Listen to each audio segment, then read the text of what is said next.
Yes, welcome back to the Street Mic. You can see we have our guest back here, and always on history. History is always on our mind because history brought us to where we are today. And as you remember, our last episode, we ended in where Uganda was going to, getting that independence and the processes that took place in the 2 years before independence.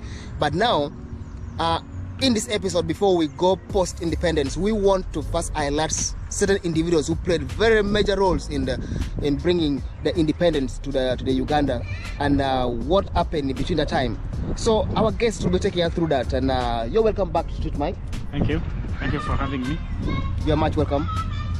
So we want to start and highlight just before independence. Yeah. The preparation was in high gear. People from all over the nation, you see all people were represented from the north, south, west, central. Everybody was represented in this fight for independence of Uganda. Yeah. Do you have certain individuals who played major role by that time that maybe you want us to know before we can go post-independence? Yeah, for sure. Prior to independence, there were so many events, so many activities were taking place, and the most notable activity that was taking place was the making of the constitution that will lead us to independence. Yes. Before you do anything like an election, you need a constitution that will put guidelines in place to put forward what will happen in the election. Yes. And within this election, it will determine who takes power. So with this, people formed their political parties. I think we talked about that in the previous episode. So notably the political parties that were in place, we had talked about the formation of UPC from UNC and a certain group of union members who had been in a parliament. Yes. As independents, and they formed the UPC. UPC, in this, they brought their leader, who was Apollo Milton Obote, and was not alone. He was from Lango, and another one who was from actually the side of Bushenyi, who is Grace Vinjira. You see this? Yeah, you talked about him. Yeah, this Grace Vinjira played a big part. Actually, when we are going to say about that, the part he played, because he was a good friend of Sir Edward Mutesa one, Edward Mutesa two actually. Sorry, one is the grandfather. Yeah. No, the grandfather. The grandfather. Okay. Yeah. Yeah. The one who brought colonialists. Yeah. So Edward Mutesa was a good friend of Grace Vinjira. Grace Vinjira was coming from west, and this Obote was coming from the north. Northern part, yes. Northern part. Yes. In the DP, we had people, many were from the central and also from the west. In the west, we had Bataringaya, who was the DP, but also we had their leader, who was called Beni Chiwanuka. He won the election, the first election that was organized. When was that? 1960. Okay. And he got he was the first prime minister. 1961. So they did another election after they had made a constitution. Yeah. This constitution, there were so many commissions that were set up. The constitutions were, let me say, called Muster Commission. Muster? Yeah, Muster is a man, he was a white man. So he's the one who, like, the leader of the commission, who went on to see what will happen. Okay, they tried to investigate, trying to go and ask people the future of Uganda. What will Uganda be after independence? What do they want? They have to ask people. They have to go in the population and start, at least do some observation. Yes. Before they make a constitution. So this Muster Commission came out with a report how Uganda should be. Okay. Because Uganda by then, we had some chiefdoms and some kingdoms. Chiefdom and kingdoms. Yeah. Okay. Before you go from, you explain those two. These two, that means actually from some areas of Uganda had no kingdoms. Okay. They were not ruled by the kings. Some tribes in Uganda, but they were ruled by the chiefs. Makes sense.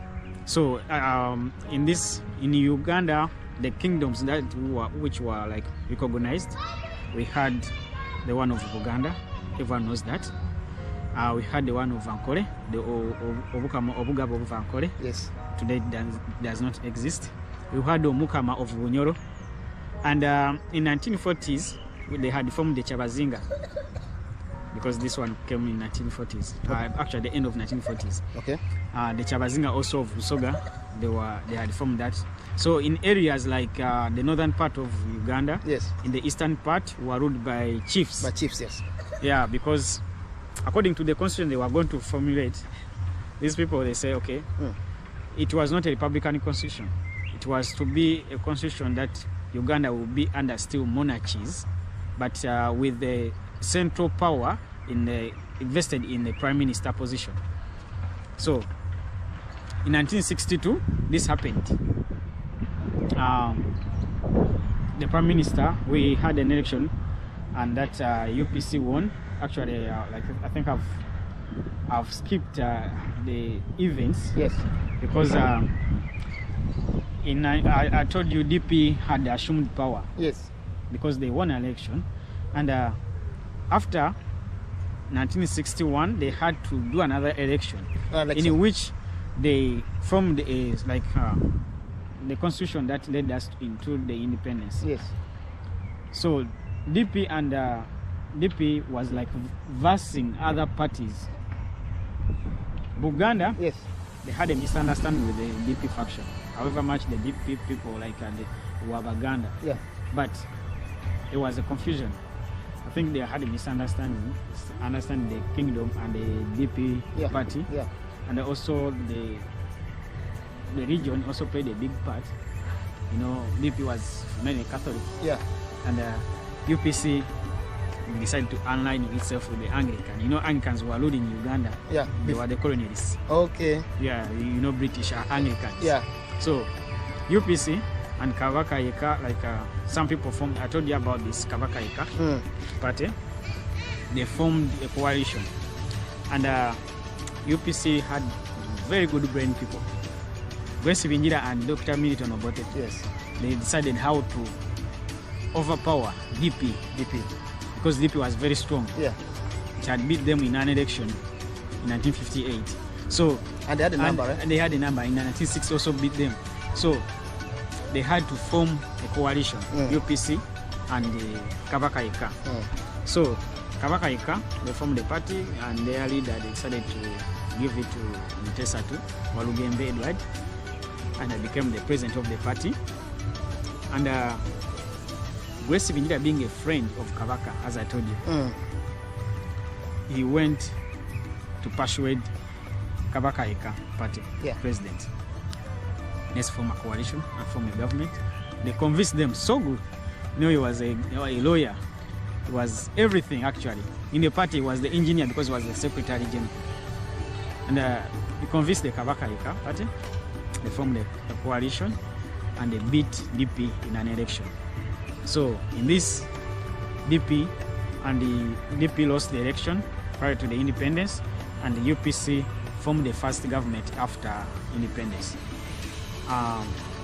People thought maybe the Kabaka Mutesa was the vice president, the president. Yes. In 1962. This is not the case, because in this constitution we had chiefs, but there was some amendments after independence, that is 1963. Okay. In the constitution, and these amendments led to Mutesa assuming the presidency. Assuming. Yeah. Yes. Becoming the president. The president of Uganda. Yeah. And actually, in this case, we saw so many regions which had no kingdoms, or the tribes which had no kingdoms, yes, start forming like kind of chiefs, and especially the other side of Lango and Acholi, and they started having chiefs, because there was a constitution was saying that the presidency should be coming from monarchies. A cultural leaders, I will put it in this way. So if you don't have one, then it means that you don't have a way of power. You will not have an option, like or an opportunity, I say, to be president, like one of the leaders to be president. Okay. So Buganda king became the president. When was that? 1963 or 1962? 1963. Okay. Yes. After the amendment of the Constitution of 1962, that Yes. led us to independence. That confused people. That confused people. Yes. And we saw that now we have a president and a prime minister. You know, I remember telling people that when Obote was swearing in as a president, he was not swearing in, like his oath was different because he was giving. Like today, Australians do that. Like when you're swearing in, you give allegiance to the Queen. Yeah, Queen. Yeah. Queen of that will be faithful and pay allegiance to the Queen of England. Okay. So the Prime Minister of Uganda paying allegiance to the Queen of England. The oath, taking oath On that Independence Day. Independence Day. So now on independence we didn't have the president, but in 1963, after the amendment of the Constitution, There came the president. exactly. Yeah. So we saw here like so many monarchies were found chiefs on the side of Bamasawa, also forming their own cultural leaders. The Bachiga coming in also. They also didn't have the king, but they decided to have a Chiga like their chief. So like because it was about power. Then here now in 1963 we have the president who is also deputized by the monarchical leader of Busoga, and also the one of Ankole. So we can see. Before we go for a break, I want to ask you this.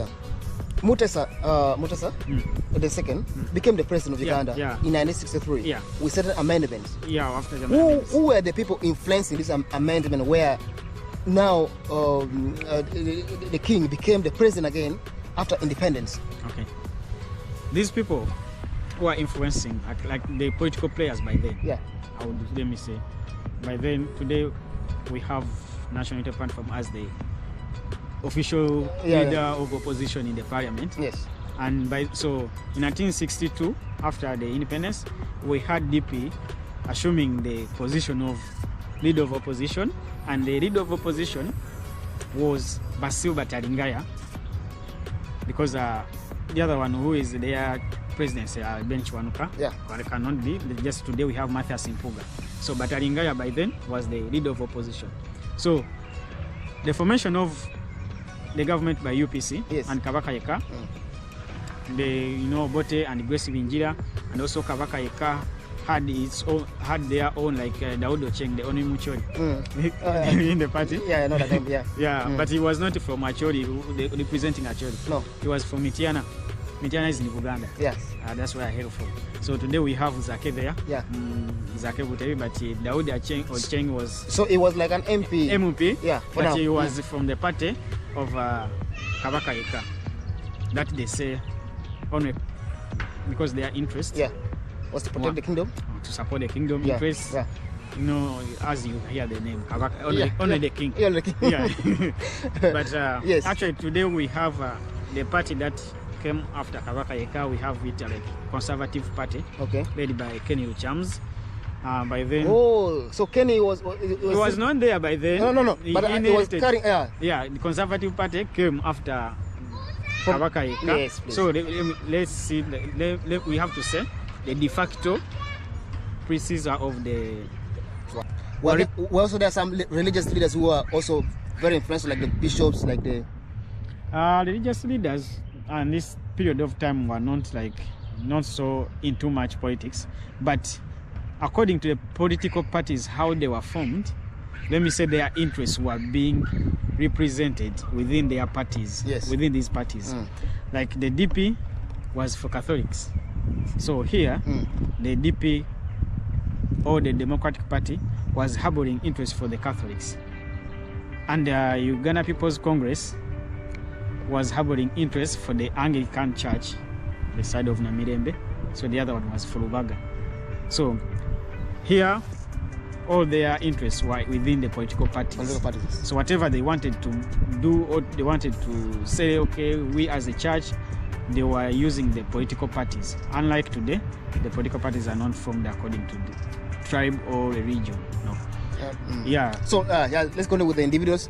So the individuals in these political parties, we saw in 1962 now we are having Prime Minister, who is Dr. Milton Obote, coming from UPC, the Anglican side or the Protestant side of the country, of the church, and also the DP Benny Chiwanuka. He lost an election with his party, so they become the official party, the opposition party in the parliament. Yes. So in the parliament, they had to also, because we have also Kabaka Eka party, because it was like aligned with the UPC, and they formed the government because they won the election as an alliance. Yes. So in the parliament they were actually, if the parliament of that side of that period comes today, to be the best, because it was, even the hazards are still there. These people could talk, they could debate, and whatever that wanted to be passed, there was nothing like it was automatic. No, because the opposition was very serious by then, and there were very many in number, unlike today that the government like official, 80%. is full of any items. Yes. That everything that comes, it will be passed. Obote could have something like me say, okay, let's do a constitutional review, but could not just pass like that. No. He had to convince even the opposition to vote. He had to convince his own party members, to convince them that, you know, we need a constitutional review, to do an amendment in the 1962 constitution, so that we can also try to do away with these imperialists. Because, you know, I'll have to tell you, the British, you know, colonials left Africa, but for sure it was just like political, physically. Yeah. That's why they say they left using the front door, but came back using the back door. So they never left entirely. They had still influence, because their constitution, the constitution that they amended, it was favoring them. You still could pay allegiance to the king, the queen of that time. Yes. Everything that you needed to do, you could first consult the queen before you do anything. So Obote was a very wise man. He said, okay, we need to do an amendment. Yes. So in this, they said, okay, let's do amendment in the constitution. They all agreed. They made amendment that brought the king, the president, and Mutesa Shumu the office. And you know, as politics, I think having a presidency and also a prime minister with executive power. Yes. You are like having two bulls in a corral. Yeah, the big ones. Yeah, imagine a president. Yes. And a prime minister who can appoint and disappoint at the same time. That means he has powers. Unlike today, that we have Nabanja. Yeah. And the people thinking Nabanja is a prime minister. Yes. It's worth mentioning. Yes. One will say, okay, prime minister, and he equated to the post of prime minister of today. No, it was not the case by then. The case of independence, prime minister, okay, were ruled by Westminster style of leadership. You know, Westminster, just like in United Kingdom, they have a prime minister who is a political head, and just a monarchy as just now is a ceremonial, and the queen. So the British based their reference of the monarchy to Buganda. Exactly. Not the one outside. Not the outside. Okay. So you can see the style of leadership we had, that the style of the system of leadership we had in Uganda. It still happens in some countries like Australia, Canada. They have prime minister. Also, Jamaica, Barbados has just left that league, and they say, okay, let's do away with the queen. Yeah. So we had this prime minister with the power. Now we have voted. We have now made a constitution, bringing the president. And this president, you may think, okay, it will be ceremonial, but this president has power. Is a king of Uganda, where everything's happening. Political, like, dynamics are happening. Everything in Uganda. Double power. Yeah. So now you are having someone who has a big influence, assuming presidency. He may not have the constitutional powers, but he has also people power, the other side. Exactly. So now here we start having controversies and conflicts within let's say the post-colonial Uganda. Yes. Now we are independent. We are our leaders. Precisely, which year was that? Now we start from 1963. Conflict starting after the amendment. Okay, we say there could be honeymoon time. Yeah. Here now in 63, they're still making and everything is good, but 64 things start, and now we shall see the climax of 1966, what we call the Kabaka crisis. Kabaka crisis. Yes. This is very interesting. This is where it's gonna take us from next time in the next episode, because we want to know how Uganda transitioned from 1963 after the amendment, honeymoon time. Yeah. Then something started happening. Yeah. There must be some influence in there. Exactly. And that's what we also want to hear. So stay tuned, keep watching, make sure you subscribe, like, comment, and if you haven't subscribed, please do so and leave the notification bell working. For those who are watching this, go and give thanks to Connect our mobile application, because they are always there taking us all over the world, getting stories like this one here. Keep watching. See you in the next episode.